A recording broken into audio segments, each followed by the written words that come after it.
Welcome to the Weekly Mag, the best way to learn while practicing your English.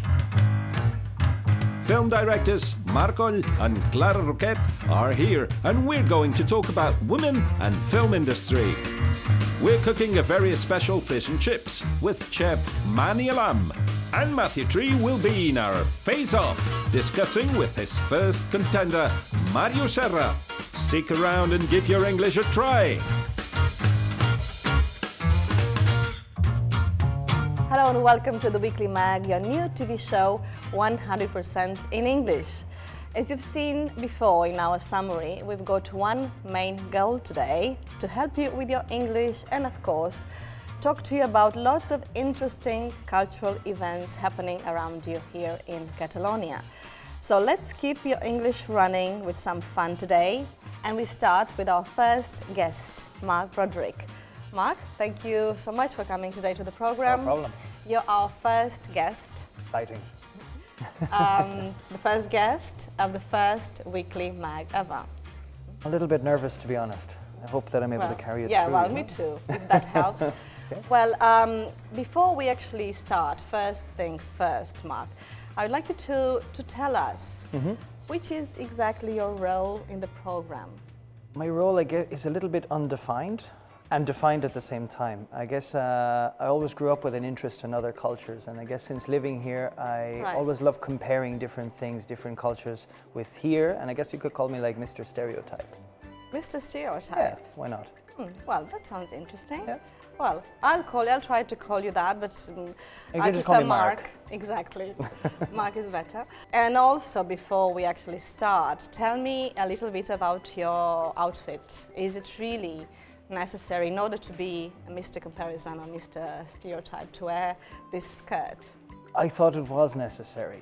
Absolutely. Really? It's not actually, hold on a minute, it's not actually a dress, it's a kilt, if you see. It's a kilt, yeah, right. Exactly.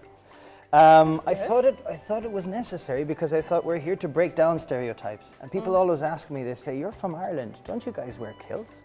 I'm like, no, those people are from Scotland. So I'm here to break it down completely.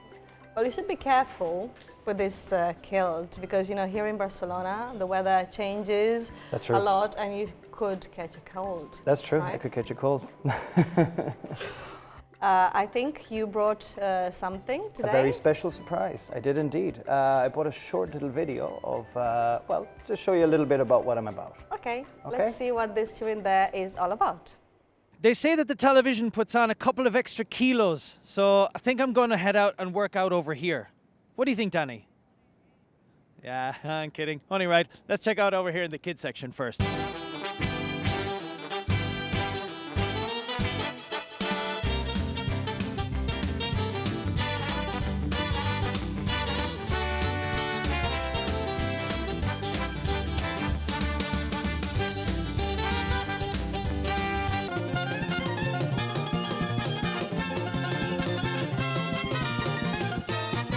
Okay, Danny, I think we're ready to go. I'm feeling good. Let's do some fashion and weather.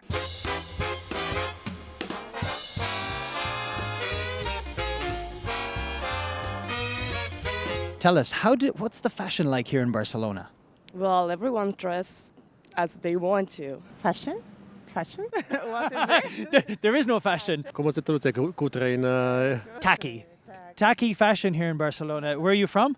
Italy? Of course, the kings of fashion. You can see people like you that are like freezing and still being like with... But I'm extremely fashionable, come on! Fashion here in Spain.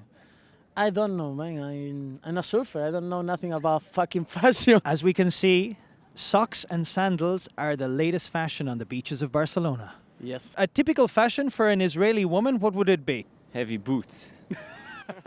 What would you wear if you wanted to seduce somebody? What kind of clothing would you wear? I like very trap style. I don't know. Cool. Danny, we got to check out what trap style is. What's the name? The Naked Man? Ah, yeah, the naked man. It's the best one to seduce a woman. Don't you think so? What do you think about it? I think it's an excellent idea. The naked man from Badajoz. For seduce, I prefer to be myself, you know, to be simple and to wear like I wear all days. I seduce a lady with my words more than my clothes. Classy, you know, with a little bit sexy, but not too much. So you're a classy lady from Norway. Yeah, I think I am. clean clothes. I think it's important to wash your clothes. This is the first fashion rule is to wash your clothes. And what about you? Yeah, clean clothes. I'm down with that for sure. Clean clothes in New York and you're good to go. Have you got a lucky pair of underwear? I don't use underwear, so So you're lucky all the time. I'm trying to be lucky all the time. I have penguins. The lucky penguins. Yes. Very good. And you? Oh, I don't have it. No. You don't wear any or you don't have any? I mean, Some imagination, but at the time it's in your face. In your face. Do you have a lucky pair? I do actually have. They've got Santa Claus reindeers on them, but I'm not wearing them today. The conclusion is, even though I'm freezing, I can wear whatever I want in Barcelona. I love this city.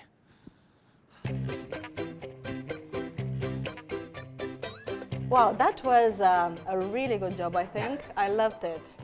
Congratulations. Thank you. A little bit outrageous. And I am wearing those lucky underwear today to make sure everything really? goes okay. With little penguins? Absolutely. Can't show Well, them it's to better you. not to ask. It's better not to ask right now. Exactly. Well, let's just move on Okay. with the show. And our leitmotif today is weather. Weather is something you love to talk about in the UK, right? I don't remember how many times people have said to me, oh, I feel a little bit under the weather, and it's like there's a lot of small talk. It's all the small talk that we do, all the small, in any language. If you go to anywhere, they speak about the weather.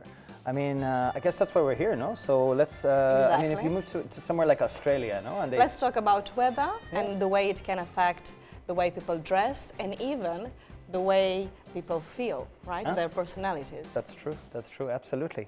You want to start with? Yeah, sure. Let's start with Australia, actually. Okay. I was there a couple of years ago, and I find it really interesting how the weather affects the people there, the way they dress, how they act, the type of people that they are. I mean, it's so hot. It's like 100 meters from the sun there. I mean, it's constantly beating down on them. So that has to, you know, the way that people dress, they wear these short Bermudas, T-shirts, and then they wear these things on their feet called thongs. Me and you know them as flip-flops, but there they call them thongs. Right, that's very funny. Yeah, it's a little bit strange. I didn't know that. And also they're obsessed with how the weather affects the skin, yeah? They're constantly putting on a lot of skin protection, exactly. Lots of sun cream and stuff like that. I mean, they wouldn't turn red like me, if you can see. I'm not Okay, that's enough. I'm sorry. That's enough. All right, so you were talking about skin protection and how much Australians actually, they look after themselves, no? With that, what do you think? Is it the same here in Barcelona? Because here it's quite hot too in the summertime, no? In the summertime here, people like to lie on the beach and put on oil on their skin and fry like they're in a frying pan. I mean, they don't have the same concept of how dangerous that can be. I think. That would be the comparison I would make. You mean the locals or the people from other countries like yourself? I guess you could call it, yes. The people from the other countries, when they come here, they like to lie on the beach. Because you love the sun and the beach, right? This is one of the reasons you came here, I suppose. One of the many reasons, yes. The beautiful sunshine and the beach, absolutely. But I'm not built for the beach. So we could say you're a kind of a giddy prawn, as they say here? Well, you know, I don't need the sun to be a giddy prawn, as you can probably see. Okay, that's enough, I can see. Okay, that's great. Let's move on, if you agree, to a colder climate, maybe. Sure, yeah. What about Canada? I know you lived there for a while, so I did, in tell me about Canada. Well, I lived there for 5 years, and the thing that struck me about Canada is it's so cold. It's like the complete and utter antithesis to Australia. It snows there for 6 months a year. I mean, you can imagine, here it snows and it's 4 or 5 centimeters, everything closes down, people don't go to school, etc. In Canada, they have that for 6 months. Right. And it's meters and meters of snow. And how does that cold affect people's personalities? Would you say they are more closed, or it's just the opposite? No. Because the people I've met from Canada are extremely friendly. The funny thing is, you would expect the people in the colder climates to have colder personalities, but that's not true. The Canadians are among the nicest, friendliest, most genuine people in the world. And I think that reflects a lot upon the fact that they have these libraries set up where people can exchange books. People spend time together in barbecues and they help each other out in the summertime and in the wintertime. Right. They don't lock their doors there either.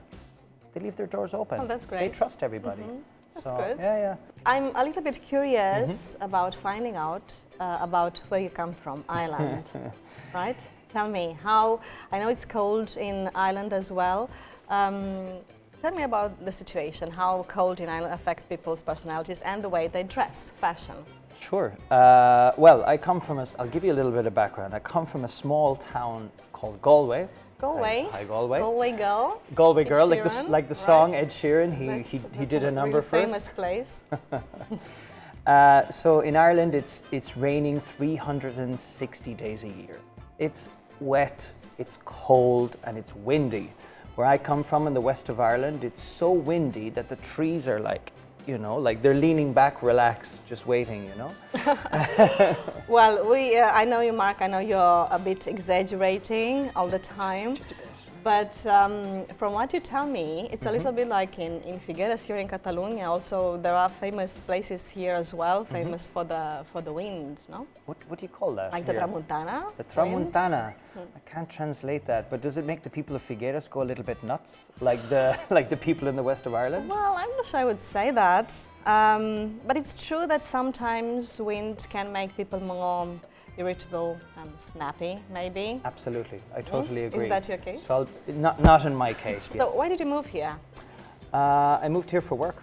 Did you move here for the weather as well? I moved here for the weather. As they say in Ireland, there are 3 things that will attract the Irish people to here: the sun, the sand, and the sangria. Well, lucky us, Mark. I'm happy you moved here to Barcelona, and we're able to do this show. It's a pleasure, I must admit. Well, it's our pleasure. We look forward to see you soon again. Next week, as a right? matter of fact, exactly. Don't forget. Week. I won't. And let's continue with the program. Since we want you to keep your English properly running, in each show we will give you some tips related to our main topic, which today is weather. And 3 English teachers from International House in Barcelona will talk to you about different concepts related to weather. So pay attention to their accents because they are very different. One of them is from Australia, one is English, and the other one is American. Let's start with Tim Guinea from Australia.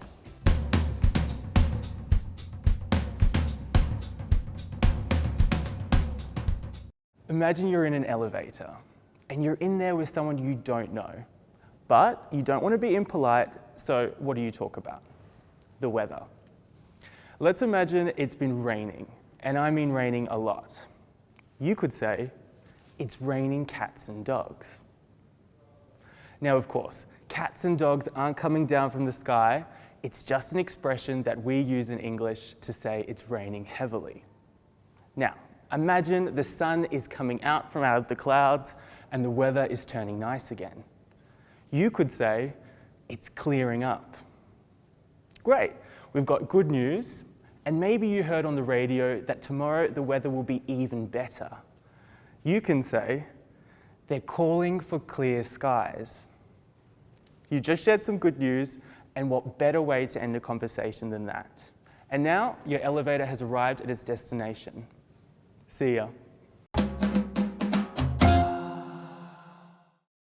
It's been barely a month since the Oscar Awards ceremony. The issue of equality between men and women was again the main focus of attention, as it was in the last Goya and Gaudí Awards. Today in the Weekly Mag, we talk about this issue with 2 young film directors. Our next guests are Catalan, women and friends, although they've never worked together. Please be alert, because the following concepts will come out during the interview. First concept to keep in mind, feature. As we talk about cinema, the word feature refers to a full-length film as a synonym for movie. Again, we are talking to film directors, so this has nothing to do with guns.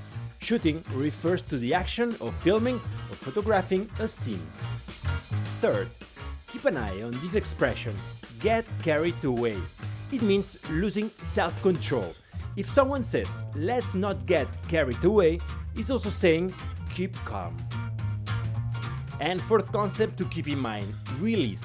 When you make a film available to the public in a movie theater, then you are releasing it. Some of those words will appear throughout the interview, so stay tuned. Coll, welcome to the show. Thank you. Clara, Roquet, welcome. Thank you. Coll made a name for herself as a director thanks to her 2009 film Tres Días amb la Familia, 3 Days with the Family. She won a Goya for the Best New Director. Clara Roquet, she was nominated for Gaudí Award for Best Short Film for Las Bones Nenas, Good Girls. Well, Mar and Clara, thank you so much for coming today. It's a pleasure to have you here.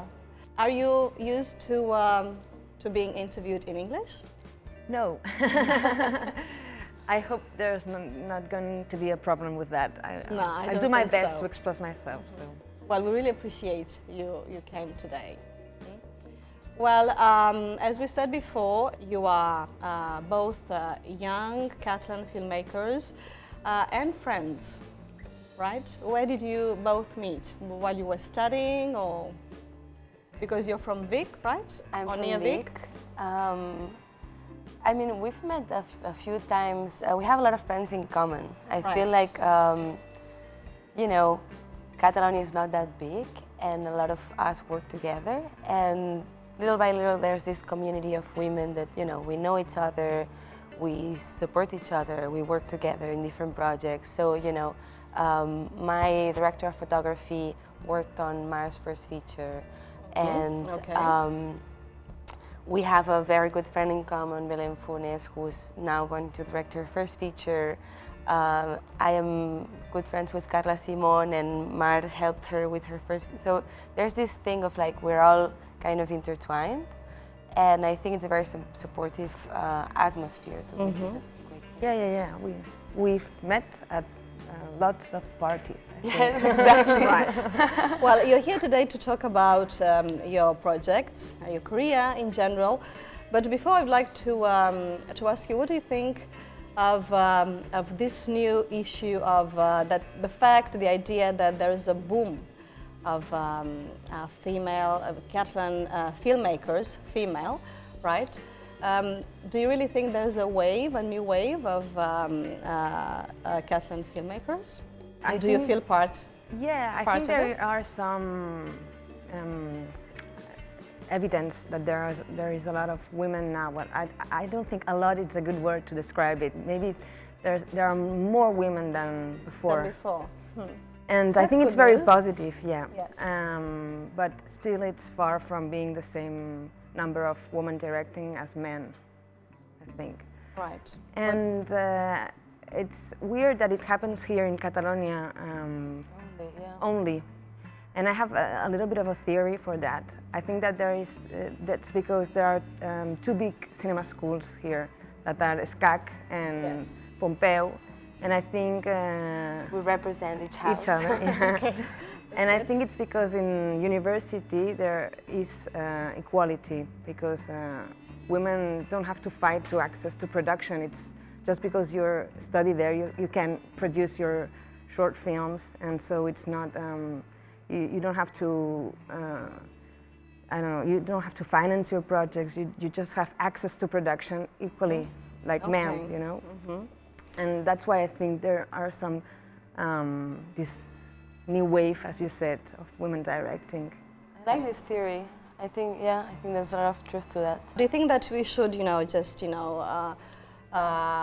relax and say, well, there are women, like successful women in the cinema industry. Should we get carried away by the success, or should we continue fighting for gender equality? Definitely, let's not get carried away. Let's not celebrate, because there's still a lot of inequality. And I think this is just, it's an anomaly. It's not usual. And I think sometimes, people use this to be like, no, but, this year they won. And it's like, no, but look at all the other years and look at the percentages. It's a good start, no? It's like, it's a good start because it creates visibility, but it's, if you look at the percentages, they're still far away from equality. Yes. We are talking about young Catalan women, film directors, born in the 80s and the 90s, right? Could we talk about a millennial generation here of Catalan filmmakers, women? I really don't consider myself a millennial. I said that before. I'm from '81, and I sometimes feel closer to my parents' generation than to younger directors. But I mean, my first 2 feature films were shot in 35 millimeters. So that's something that sounds so old now. Right. Yeah, it doesn't happen. Are you anymore. both fans of the new technology of social media and so on? I'm not. I mean, I use it. I have Facebook, and I use it to, you know, mostly for work, actually. Right. Yes. But it makes me a bit anxious, actually. So, but I know that in a way, I kind of have to use it because it's part of the world I live in right now. And then I have Instagram, but it's private and it's only for my friends, so I only post like weird pictures of like so my not like dogs. a huge fan of the social media and stuff like that. I don't use them. I don't have Facebook or Instagram, but I'm neither a fan or that's not that I don't like them. I don't like them for me or because I feel stressed with. I think the rhythm of life it's more accelerate, and I feel more stressed, and I prefer to be a little bit more isolate sometimes. I see. You kind of need that sort of isolation to be able to write, because if you're too exposed, then you lose focus. Right. Yeah, to write and to like. That's create. actually a good point. Yeah. Well, we're here today with Coll and Clara Roquet talking about cinema and about gender equality. And let's move on. Let's talk a little bit about your latest projects. I know, Mar, that you just made your debut as a TV director with a new TV series called Matar al Padre, Kill the Father, right, which is going to be broadcasted by Movistar Plus. It's been a very good experience. I've worked very well with Movistar, which was something that I was a little bit scared of because I've always had freedom to do the stuff that I want, and I was like, okay, now I have to explain to the chain what I want to do, and they have to agree with me and all that. But it's been very good, the experience of working with them. I think it's very difficult to make a TV show because it's longer, it's bigger, and sometimes you feel that you cannot be on all the details, you know. As a movie director, it's easier to concentrate and to have control. And here it was 4 chapters, like 4 hours, 12 weeks of shooting, lots of actors, a second unit team, and I didn't have the time to prepare it as conscious, I don't know, as well as when you do it with the cinema, you have more time. So I was like, oh my God, there are things that I cannot control, and I don't know if they're gonna be okay. And so, but I'm sure it will be okay. It's gonna be okay. I think it's very good. Well, Clara, tell me a little bit about your first feature film called Libertad. I think you haven't translated it into English, right? Yeah, no, it's hard to keep it like that because it's the name of a character, so it's kind of like untranslatable. I love that in Latin America, it's a name that they use a lot in Latin America, and it means freedom, obviously, but libertad, yeah. So it's the story about the story of a friendship between 2 girls who come from different social classes during one summer in Lloret de Mar, in the Costa Brava. They kind of transition between this world of the very sheltered world of the upper class urbanizations and the world of Lloret, the nightlife of Lloret de Mar, that's very trashy, very kitsch, very, you know, and kind of dangerous too. So it's this like coming of age story. Sounds really promising. When do you think it's going to be released, finished? Well, first I have to shoot it, which is going to take, financing takes a long time. But hopefully? Long process, but hopefully I'm going to shoot it next year. And then I guess, you know, it takes I think it would probably be released in 2020, which sounds like so. It's like in the future. It's like the future, Right. not even like I see. Well, Clara, good luck with this project, and we'll continue talking about it a little bit later. We'll keep talking about some really amazing facts around women and cinema. But now we are taking a short break. Meanwhile, you can take the opportunity to reflect on the words of the British writer and illustrator Alfred Wainwright. We'll be back in a minute. Stay tuned.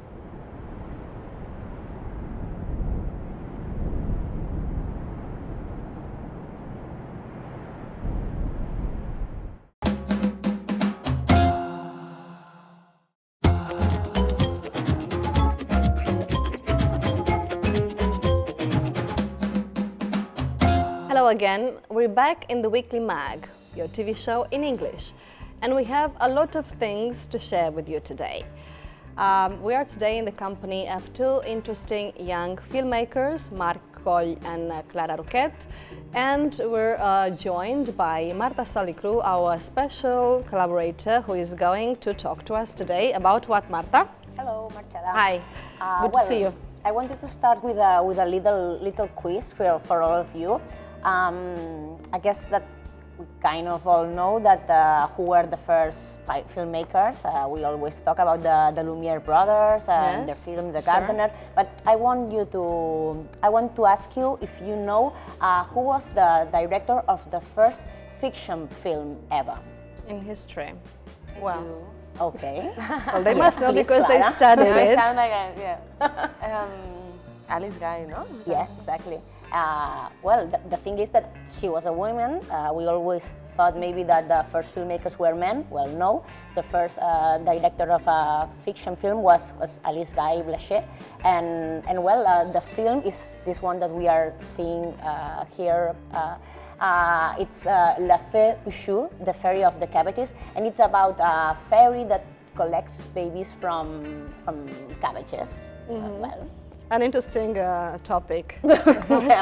So what about the 20th century, Marta? Well, maybe we could talk about, since the beginning of the interview you were mentioning the Academy Awards, the Oscars. Of course, we can talk about who was the first female director ever getting the Oscar for Best Director. You know how long did it take for a woman to get the award of Best Director? I'm afraid I can't help you. I don't know. I have no idea. Well, it was Catherine Bigelow, but I don't know how long. Right. Well, Marta, I'm sure you're going to tell us. 113 years, which is not bad for getting the first Oscar for a first director. And of course, it was Catherine Bigelow for The Hurt Locker in 2009. And before her, we had nominations for Lina Wertmüller for Seven Beauties. Then Jane Campion for The Piano in 1993, and then Sofia Coppola in 2003 for Lost in Translation. But it ended up being Catherine Bigelow, a woman who is living proof that you can be a filmmaker and make excellent action films. I mean, that you not just had to be directing rom-coms, that maybe is another kind of idea associated with female filmmakers. And well, this year we had also another nomination. Of course, on the Oscars, right? It was for Greta Gerwig for Lady Bird, her first feature film. She was also, before we have seen her working as an actress. She's also You're a fan as well, yeah. right? And well, he ended up not getting the award, not for her, not for the film, who was also nominated as best film, neither for the main actresses who were also nominated in their categories. Yeah, it was kind of disappointing, no? Because there was so much expectations, no, about the film. I don't know. I think that, I don't know what you think, but maybe it was like last year's. It was the campaign of the Oscars so wide, and this year we had in main categories we had this film Let Me Go, that was with black director, black cast. Now this year we had this issue with gender equality, and we had Lady Bird. I don't know if it was a bit of cosmetic, everything. I don't know, because in the end, in the end ended winning Guillermo del Toro with this fantasy film. I don't know. I see your point. What do you think? Have you seen Lady Bird? I haven't seen Lady Bird, but I think that the fact that the film by Guillermo del Toro, which in English is The Shape of Water, I guess, which I liked. I saw this film.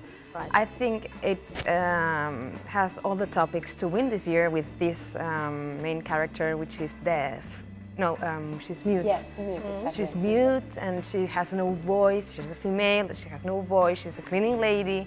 She's with this gay character, which is his neighbor, and Russian spy. So it's like just all the, and the black lady also. So there are all of the, how do you say, marginated? Yeah, good values in the film. Yeah, it's like and a director by a Mexican director, so it has all these fairy tale values. ingredients. Yeah, and it had some possibilities to win this year because of what you said, maybe. But I have to say that even if maybe it's a cosmetic award, I think the film was not bad. It's good. I liked it. Well, Greta Gerwig didn't win this year, and I didn't know actually that she was the 5th woman in history to be nominated for Best Director at the Oscars. That's insane. Only the 5th woman. Yeah. So it's pretty amazing, right? And you know that this year we had, in fact, one nominated, Rachel Morrison, in the category of Best Cinematography, exactly.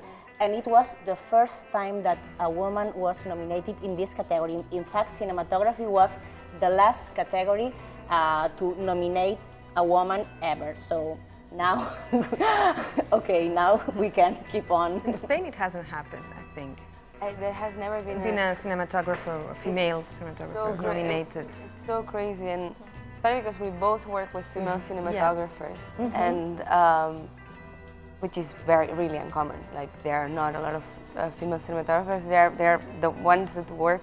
You know, they are really good, really good, and you know, it's hard for them because it's a very male-dominated industry. Do you think that the films made by women filmmakers are different in topics, in many ways from the films made by men? I don't think if you can just generalize. Generalize. But there's something that is very appealing. That it's I saw this graphic that showed how many words women say in the in the male films. And it was about the 25 late last winning best film in the Oscars, and it was like 80% of the words in the film were said by men, and just 20% more or less by women. Even films that are with a main female character, even in those films there are more men speaking than women. So I think it's quite interesting because even if there is not some topics, or you cannot generalize in like all women talk about this and they do this way, I think that we tend to have more women speaking. Yeah, I guess we do. And also, are the topics that's why it's different? Important. Do you like maybe to focus more on emotions rather than plot, or talk more about your personal experiences? I mean, it's very. I mean, in your case, yes, you have talked about your personal experiences, right, in your first works, your career. Yeah, but I know a lot of men that talk about their personal experiences too. Yeah, and like, I don't know. I'm thinking about Carlos, yeah, for Carlos example. Marquez Merced, he's like, yeah. But like, look at Catherine Bigelow. She's like, you know, there's a lot of testosterone in her films too, and I think it's hard to generalize. I personally like to talk about my feelings, but it depends. I would also love to make a film at some point about manhood, you know, like from the perspective of.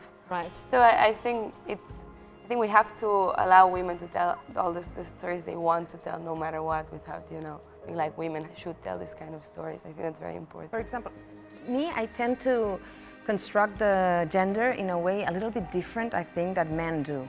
In what way? For example, in this TV series, I have a character, a man character, which is very important, that cries a lot, all the time. He cannot have sex when he's stressed, for example. And so maybe that's not the typical, usual depiction of men in cinema. It's not what men like to see in other men when they sit to see a movie.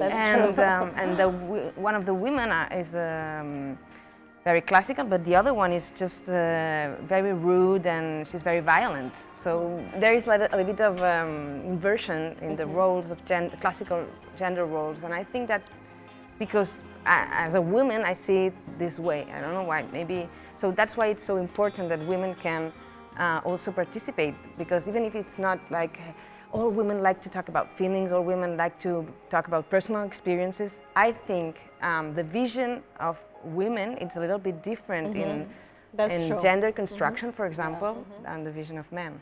And before finishing this interview with Coll and Clara Roquet, we invite you to watch some more tips to improve your English.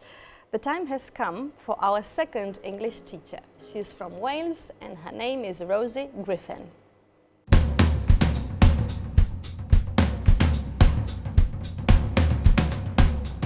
Here in Catalonia, we have two different types of rain, either non-existent rain or incredibly heavy rain. And when it's very heavy rain like this, we would usually say it's pouring. And pouring rain is often accompanied with thunder. There it is. But in the UK, which is where I'm from, we get rain a lot, and we have quite a few different ways of describing it too. You'd often hear someone say, it's rainy. Now this means it is raining quite a lot, and it's probably going to rain all day.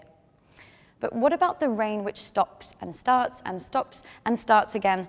Well, this we would say it's showery, like little showers throughout the day. And what if the rain is quite soft and gentle? Maybe the kind of rain where you think, I won't take an umbrella, but you do still get very wet. This is called drizzly.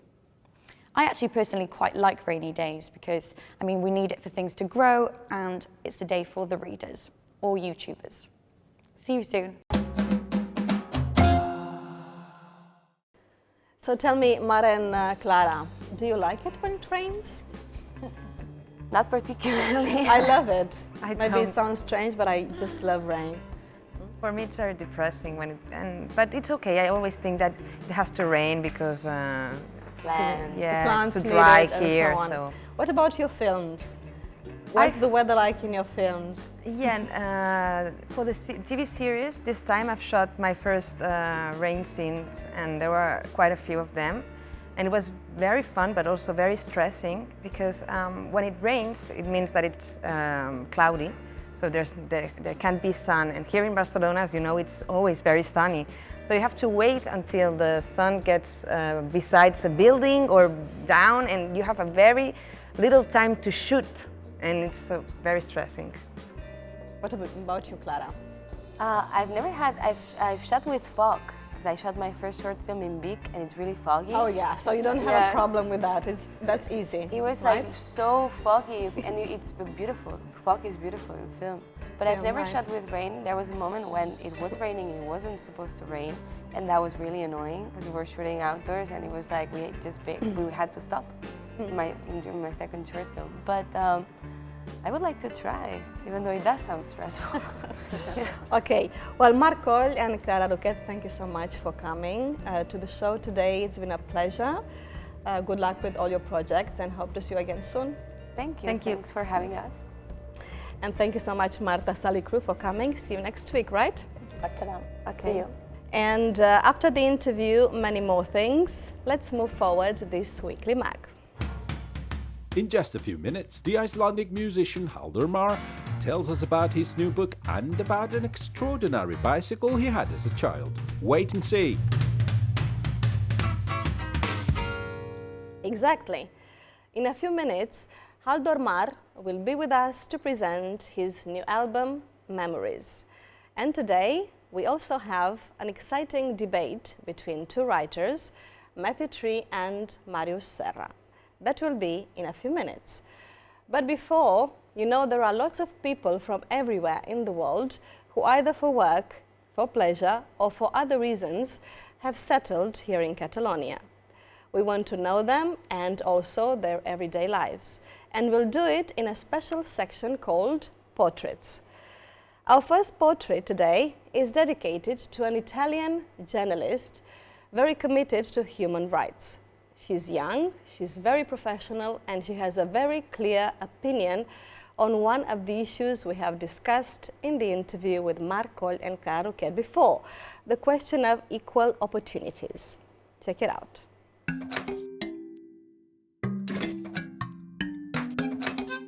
My name is Virginia. I am the founder of Words in the Bucket and chief editor. It's a platform that discusses human rights, gender and environment. So I wrote for Al Jazeera, I wrote for The Guardian, I wrote for Vice. I always wanted to live in Barcelona. I wanted to study here after my high school in Rome.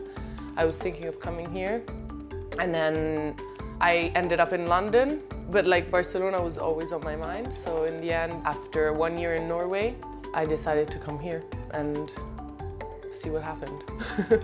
And it was really a good idea, I think. I think it's like, it has both the international side, but also sides that remind me of like my grandmother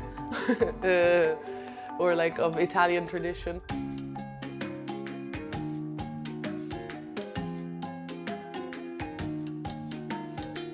So I lived in Africa, in Kenya for 2 years almost. And I was working for the Food and Agriculture Organization of the UN.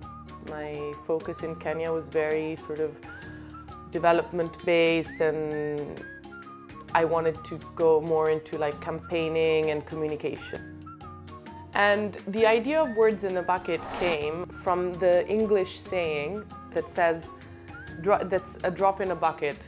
So the idea is that like a drop seems completely insignificant, but like as you drop more and more and more, you actually fill a bucket up with water. We're part of a bigger thing, and that, you know, collective action does work. And the idea was that Words in the Bucket would start the process by raising awareness and sharing information, which is the first way that people can then get to an action, I think. I'm a feminist for sure. I fight for gender equality. I see discrimination everywhere. A lot of things that we thought were okay are not okay anymore. So I think the whole movement has absolutely shifted things. Things are shifting, but what I think is really needed is for men to be more involved, because men, they think that this is our fight. This is not our fight. This is everyone's fight.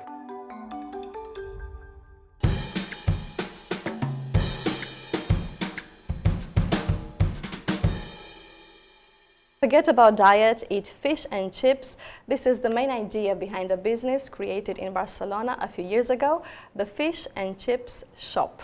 It all started after a party night when two guys were leaving a disco looking for a fish and chips, but they couldn't find one. That's when they decided to open their own fish and chips shop, but with a modern touch.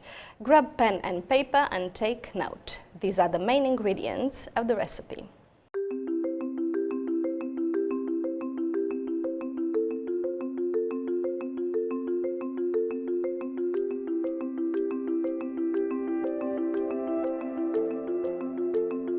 And the person who is with us today to cook an excellent fish and chips dish is Mani Alam. Mani, welcome to the program. Thank you, Marcela. Well, we've seen the ingredients that we need to cook fish and chips. So, which is the first step? So, we're going to start cutting the potatoes, first of all. Right. Are these special potatoes? Yeah, they're old potatoes. Right. They have less sugar, so it's way better to fry. Right. Okay, are they from here or they come from Galicia? From Galicia. Yeah. Right. Okay. So we're gonna do like... You don't peel them? No, we leave the peel. Right. Okay. So so tell me, Mani, you created this fish and chips business because, like we said before, you couldn't find fish and chips in Barcelona. Yeah. Why fish and chips are after a party night? I mean, why not a sandwich or a hamburger or a pizza? Because it's like when you go out to drink a little bit, so what recovers you better is something greasy. Greasy, yeah. Greasy, sorry. Okay. And so we Googled fish and chips in Barcelona, there was none. So we said, okay. Okay, why not? Looks like a nice idea to open one day a fish and chips. Had you done this before? I mean, before opening the fish and chips business, you were a cook already? No, you no. were in the business? I was working as a bartender, but never as a cook. Yes. But you can always learn. Of course. Actually, all right. oh, sorry. Okay, so now we have the potatoes. Yeah. Right? All right. A little bit in the water. Okay, so which we're going to put in water. Uh-huh. And then we move on to the batter, which is in this case is tempura, right? Yeah. What do we need for the tempura? We're gonna do it white flour. Wheat flour, sorry. Right.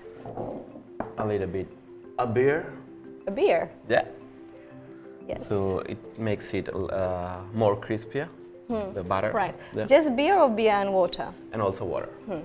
Okay. And that's it. That's gonna be for the recipe we use here, but it's not the one we use at the shop. All right. So. Because the one that you use at the shop is like some kind of a secret? Yeah. Of course. So we cannot tell the secret. So. All right. I see. So let's start with flour.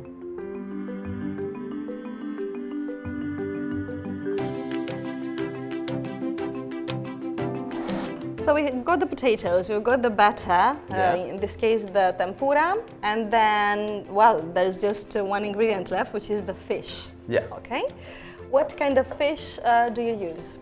In this case, at least in our shop, we use hake.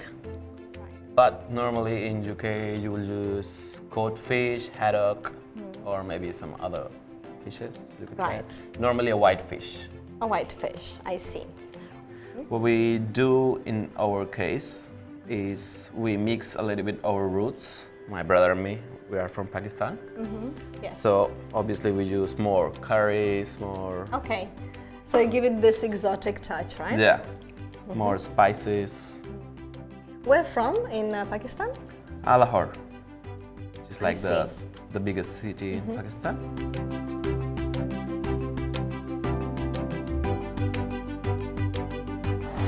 Okay. So we're gonna put the fish inside. How long do you need for the fish to get fried? It's very quick, no? It's quite quick. If the oil is hot, maybe around 3 minutes. Do you always use olive oil? A mix of oils. Right. In UK, you would use different oils because obviously olive oil is not that common over there. Okay. So they use palma oil, I think. Palm? Yeah, palm oil. Yes. So we can see the color. It looks great. And it smells great as well, I must say. All right. Well, so this is like fish and chips Mediterranean style cooked in olive oil. Yeah. We're also gonna put the fries inside the... Yes. What about these potatoes? I know you have a special, you follow a special process, right? You don't just fry them directly. We do like 2 times. It's like in Belgium style fries. Right. So we start frying in low temperature, Yes. 150 degrees. Okay. Leave it for 5 minutes and then fry again at high temperature. I see. I think we're ready. Okay. Here we are. And the famous newspaper in pure British style, right? All right. We can see the color of the butter. So when it's like brown, makes it means it's done. It looks great. Okay. Mani, I know you just opened a new place in Barcelona, and you're preparing to open another one, right? At the moment, you own 4 restaurants here in Barcelona. Right now, yeah, we have 4. We started 3 years ago. And I think in 2 months, probably we have the number 5. I see more ingredients there. If you can describe them we're for gonna us. put a little secret on it, like our secret. Another secret. Is the curry powder. Okay. Curry powder, which reminds us, of course, about of your origins. Yeah. No? We put lemon slice. This always follow. It's always The good for famous fish. lemon wedges, right? Yeah. And at the end, a little bit chives. Yeah, some chives for a bit of color, Yeah, right? just for the color. And that's it. Mani, thank you so much for coming to the program today and cook this amazing fish and chips dish for us. Thank you very much. I hope to see you inviting me. soon at the restaurant to try your special fish and chips formula. You're more than welcome.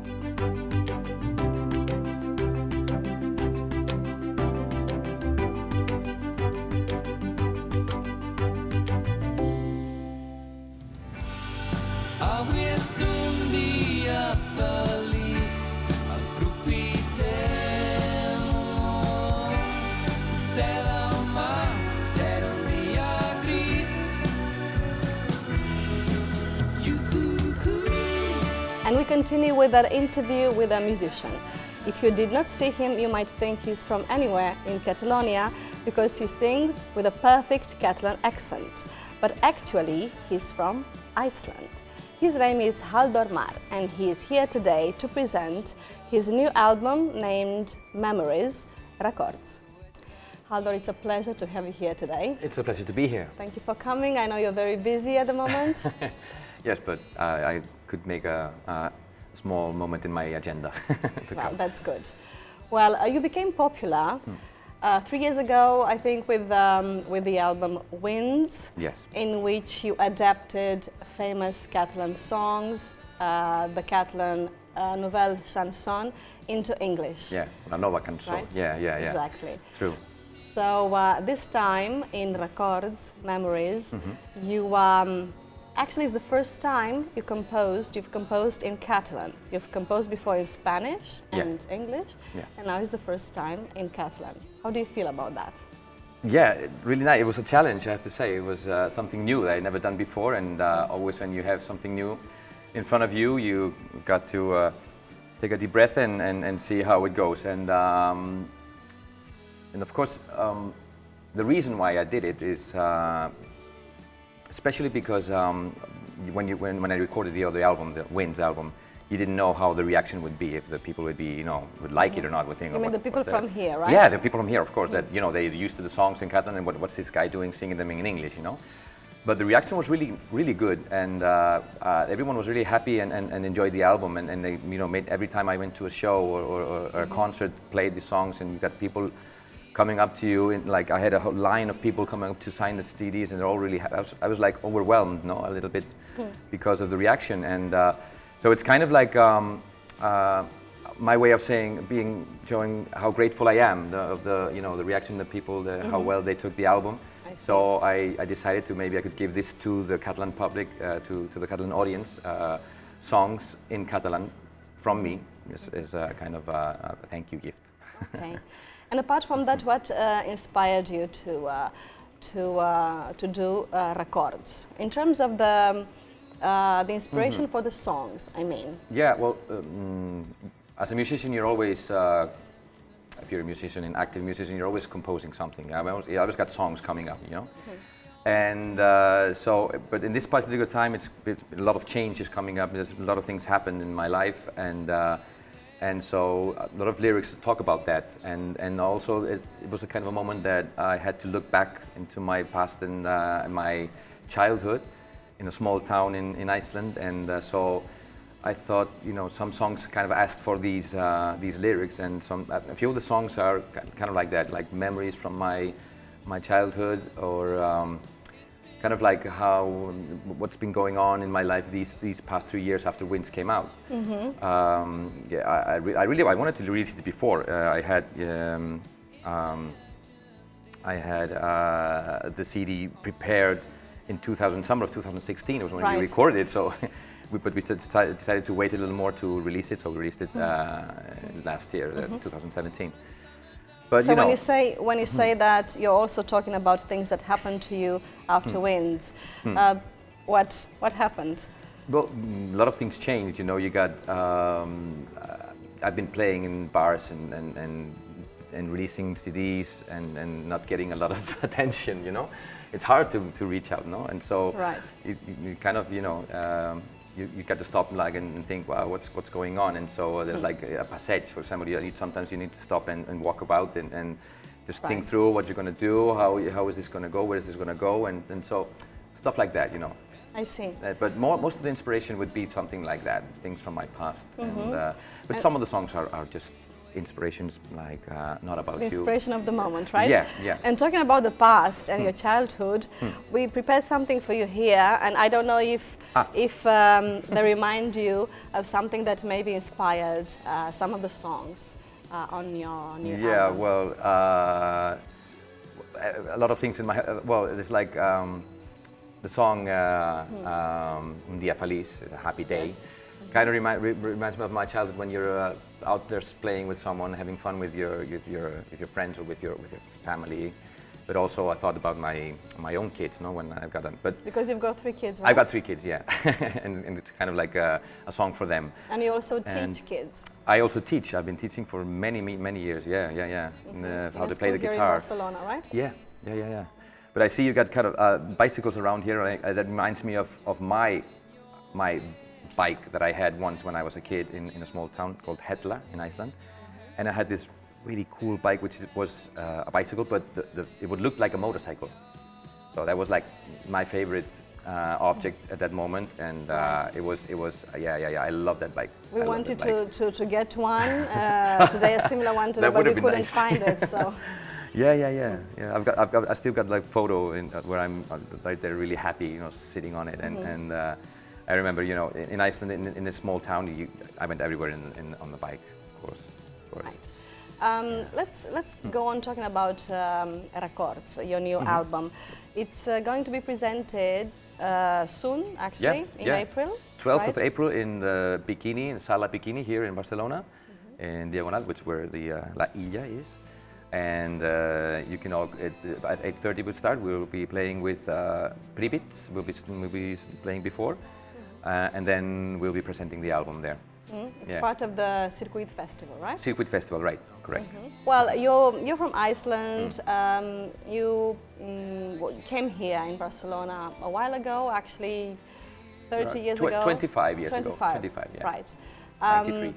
And obviously, your childhood, your home country is a source of inspiration for your music, and also a source of inspiration for a new book that you have prepared, and you'll publish soon. Actually, this we publish this month. Now. Yeah. So tell me a little bit about the book. What is it about? The book is called El Món Segons Haldor, which is Catalan, which means El Mundo Segons. The world. I'm mixed up in languages. The world according to Haldor. It's kind of like the world according to Garp, the book, but it's the world according to Haldor, and it's kind of like my secret formula of happiness and how I, as a child from a small town in Iceland, how I've come to be here in Barcelona. I explain a lot of things, explain the things about my songs, my favorite songs also, the things that are on the CD, songs that are in the CD get more elaborated in the book. I talk about, more extensively about the some memories I have, and it's kind of, it's a happy book. It's nice.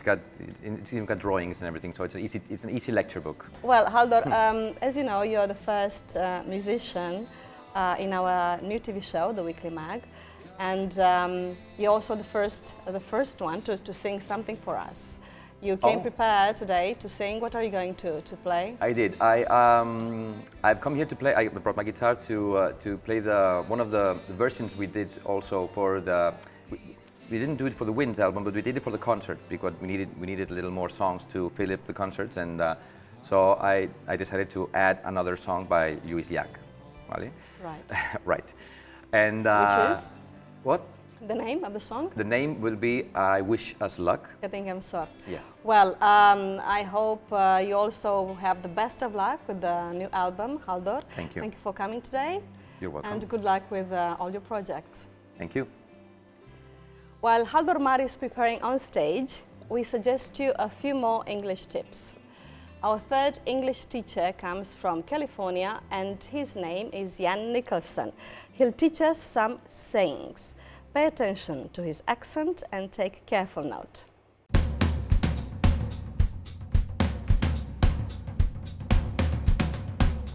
The weather, right? What a topic. Everybody loves talking about the weather. But I'm an optimist. I prefer talking about good weather. My favorite weather is sunny weather. Here in Catalonia, we have a lot of sun. So much, we almost take it for granted. We're used to very high temperatures, especially in the summer, when it can get very hot and humid. You can start to sweat like a pig. Funny, right? Because pigs don't actually sweat. Even when the sun is out, it can get very cold in the winter and early spring. That's why you'll hear parents say, "Don't forget your coat, you're gonna catch a cold." Which is funny too, because you can't catch a cold unless you have the virus, no matter what the temperature. It seems like all English sayings about the weather are not true. Well, that's not true either. Take this one, for example. Red skies in the morning, a sailor's warning. Red skies at night, a sailor's delight. There's actually some science behind this. When the sun rises in the east and it sets on the west, depending where the clouds are, the skies will be red. It's better to have them at night so the clouds are far away. Goodbye.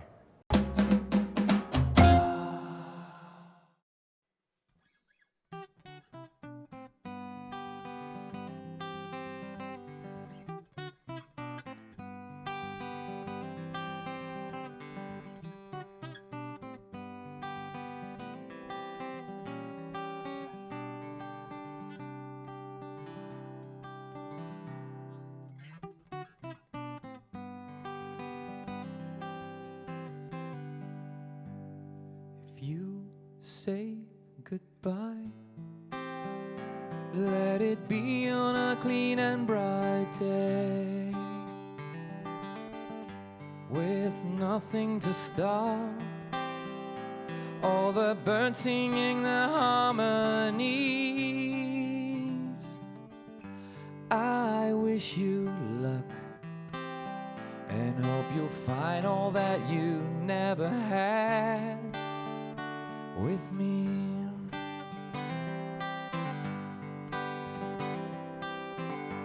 If you want me, I hope the sun makes it a longer day, so you can steal some more time from a broken watch. I wish us luck and hope we find what we were looking for before. And so take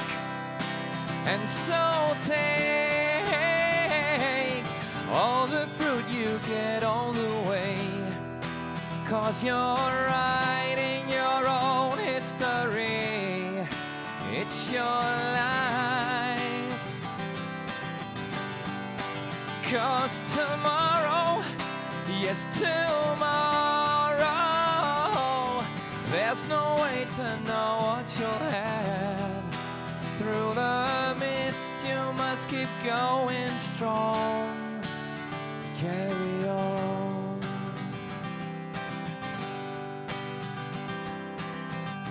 If you come with me, don't go asking for an easy path. No silver stars, no tomorrow full of promises, just a little luck. And for our journey through this life to last a long time. And so take, and so take all the fruit you get on the way, 'cause you're writing your own history. It's your life. 'Cause tomorrow, yes, tomorrow, there's no way to know what you'll have. Through the mist, you must keep going strong. Carry on. Just carry on.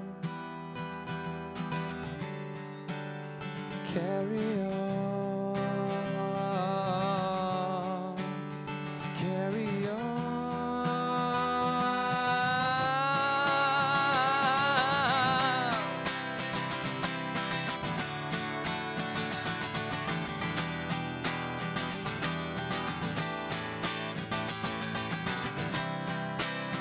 Carry on, just carry on, carry on.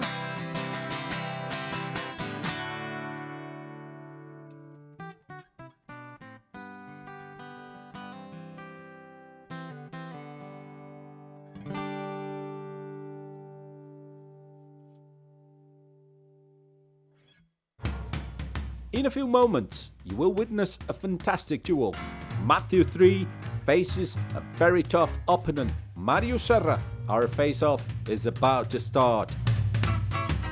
What's the essential element to make you feel like home? Many people don't live where they were actually born, and that's not a problem. They feel at home anywhere. This is the case of our next protagonist, Will Foreman, an Englishman from Kent who settled down in Castellar del Vallès a few years ago. Check it out.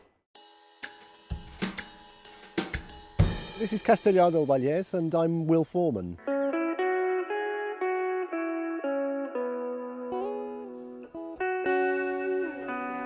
I'm originally from Maidstone in Kent, the Garden of England. When I left university, I dropped out, in fact, I didn't finish. And I wasn't doing anything particularly interesting. Somebody said, oh, why don't you go to Spain to teach English? So that sounded like a good idea. People have often asked me if I'd like to go back to England, but to be honest, the weather's much better here. Castellar I like, it's well communicated, it's quiet, it's a good place, it's a nice quiet place to live. I'm quite happy here, really. No particular desire to go anywhere else. I live in the old part of the town in Carré Major, and just you know that you just walk out of your door and you're almost sure to meet somebody that you can talk to, or at least wave goodbye to, or something. Yeah? It's quite pleasant. You feel kind of integrated.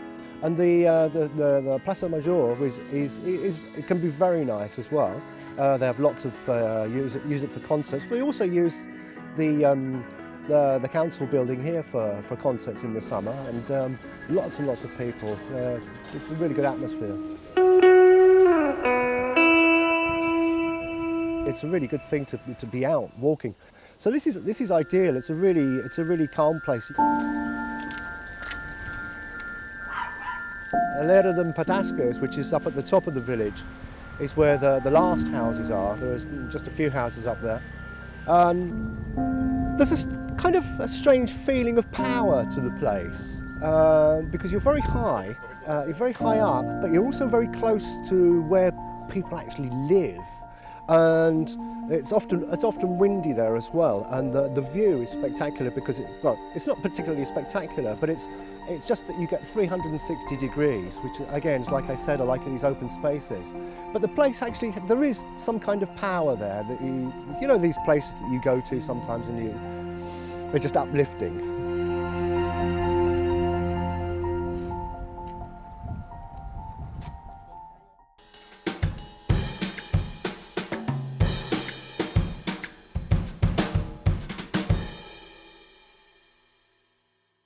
And today we've been looking at the weather. And there happens to be a cliché that in England they don't seem to talk about nothing else.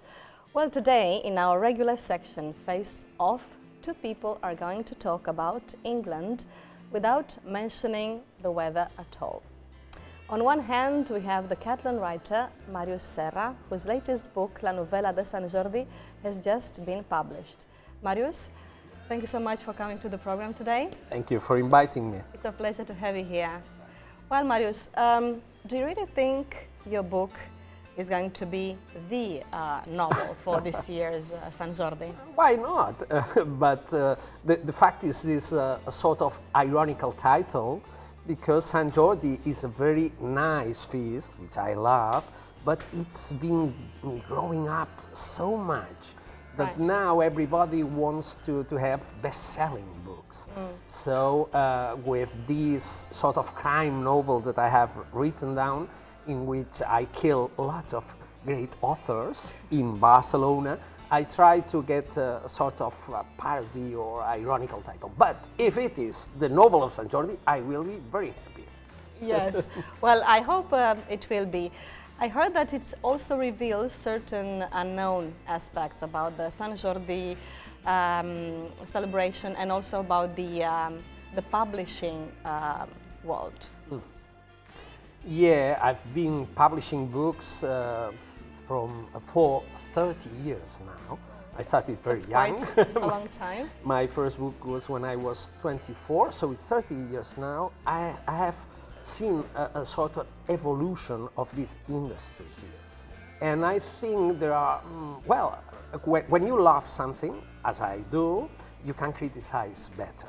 Right. So I criticize it, making a parody of autofiction, so I criticize myself. Exactly, because you're also a character, one of the characters in your own book. Yeah, I try to put myself in front just to be more free than to criticize other things. Right. But some people will be ashamed about that. I think it's a very original idea, and I really hope the book does great for Sant Jordi. And let's present our next guest. Well, Mathew Tree, the British writer Mathew Tree, is going to be with us every week, right? And he's going to invite someone else to discuss about something. And today, Mathew is going to face off with Marius about England. About England, because I understand that Marius likes the place, and after I've got to the stage where I'm talking about England, not Scotland, not Wales, because not you're Ireland. English. Because I'm English. And after living here for so long, obviously I have friends there, I have a little bit of family left as well in England. That's not a problem, but in general, I don't like the place anymore, and unless I have to, I would not go back to live there. Right.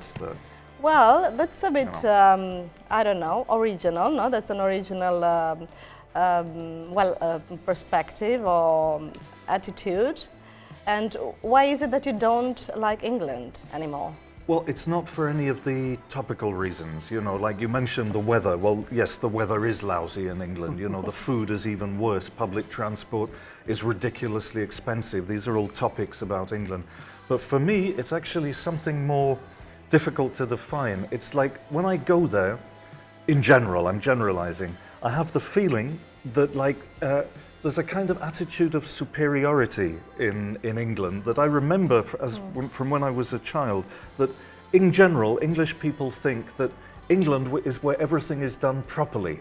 And when you leave England and you go to the continent, as they call Europe, the continent, they don't do things right. And they might accept the Dutch and the Germans and maybe the French at a pinch, but when you go down to the southern part of Europe, the northern Mediterranean, they get really condescending. You know, nobody really knows how to do things properly. But in England, we know, and that's an attitude that I find I'm very uncomfortable with. But if you think about moral superiority, you have to know Spain. You know, we are very used to that. So when I got England first time, I was like, I would have been born here, not there. Seriously? Seriously. Do you go there often?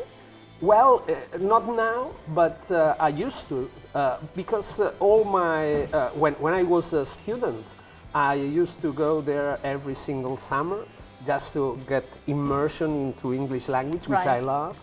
And then I studied English philology because I fell in love with English culture, not England strictly, but all the United Kingdom, Scotland, Wales, and Ireland as well, but pop music, rock music, literature, all that culture was like being a sort of freedom for me.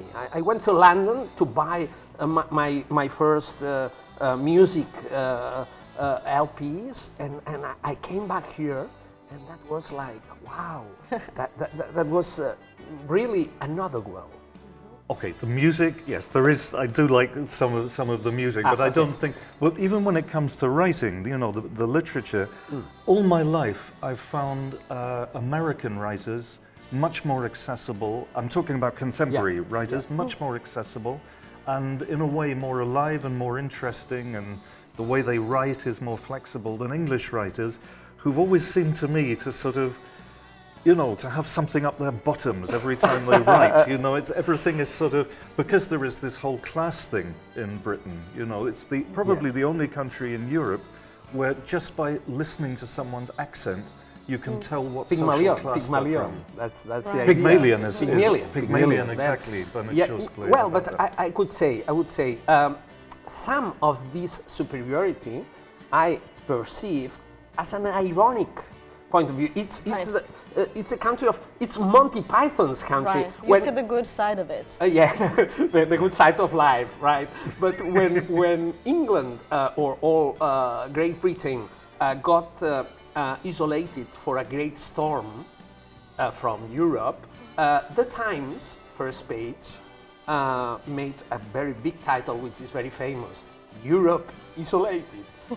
Meaning that they went, well, that's not serious, that can't be serious. I mean, that's, I don't perceive, you perceive like a superiority, and I perceive like they are ironical, right? You thought, oh my God, that's brilliant, right? That's brilliant, that's a joke. I thought that. That's my point. Well, also one of the greatest contributions to humanity from England might be also the I'm not just England, but Britain in general, is the British humor, right? What do you think about that, Matthew?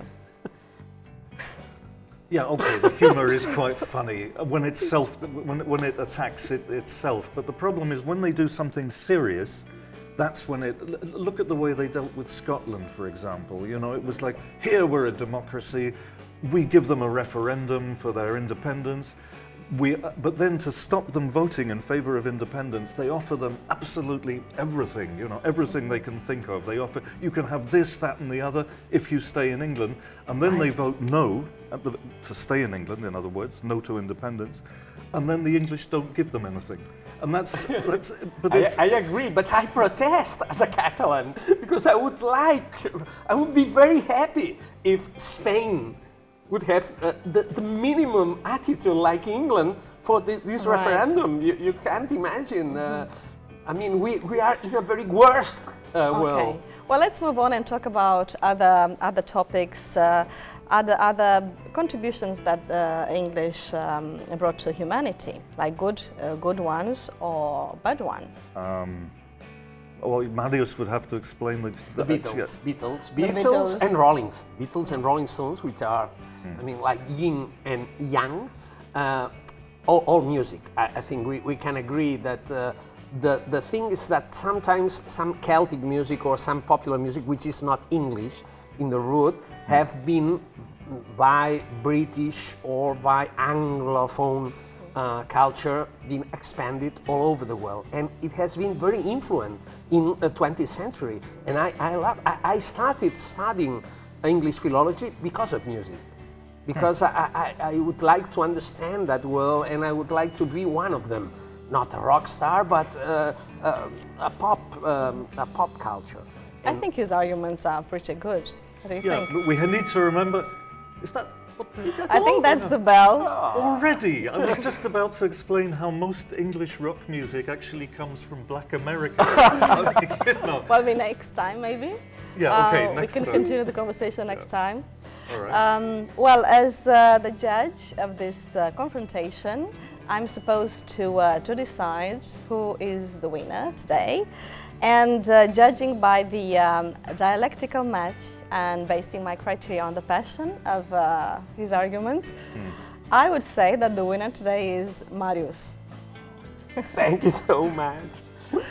And well, thank you so much also for coming to the program. And I do hope that the novel, La Novella de Sant Jordi, goes very well this year. Thank you very much. Yes, actually, I would second that. Yeah, me too. I hope Okay, it really now you goes agree. Well. Now you do agree with us. Yes, on that I agree completely. There's no disagreement whatsoever. That's a very nice place to disagree friendly with Matthew. Exactly. And thank you so much, Matthew, for coming today. Next week, we'll be expecting you with another guest for another face-off. That's right. That's right. And I hope maybe I could win the next time. Okay, we'll see. Just hinting. We'll see. You know, just saying. All right. And we'll have another face-off next week here in the Weekly Mag.